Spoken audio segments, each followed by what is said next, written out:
কিরে বন্ধু, তুই এনে হতাশা বয়ে রয়েছিস কেন?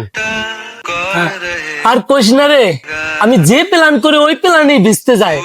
শয়তান আমার পিছেই ছাড়তেছে না। ধর, তুই একটা অফিসে চাকরি করস, ওই অফিসে তুই একদিনও যাস নাই। তুই কি আশা করস যে অফিস থেকে তোর বেতন দেব? ধর, তুই পরীক্ষার হলে পরীক্ষা দিতে গেছিস, খাতার ভিতরে কিচ্ছু লিখিস নাই।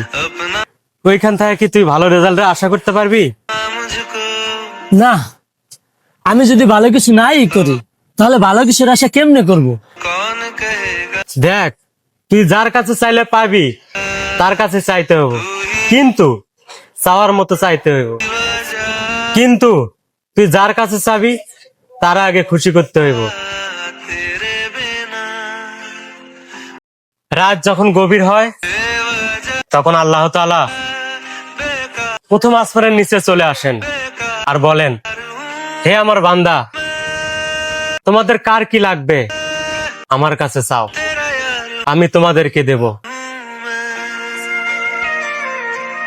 এই যে তুই এনে বসে বসে চোখের পানি ফালাইতেছস, এই চোখের পানিটা যদি তাহাজ্জুদের নামাজ পড়া মুনাজাতের সময় ফালাইতি, তাহলে তোর চোখের পানি পড়ার আগে তোর দোয়াটা আল্লাহ তাআলার দরবারে কবুল হইতো আর সকল আশায় তোর পূরণ করে দিত।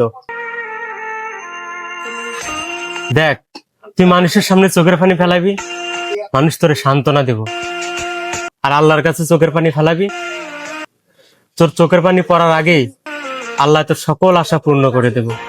কিন্তু হ্যাঁ, তোকে চাওয়ার মতো চাইতে হবে। তুই আল্লাহ পাকরে খুশি রাখবি, আল্লাহ পাক তোরে খুশি রাখবো।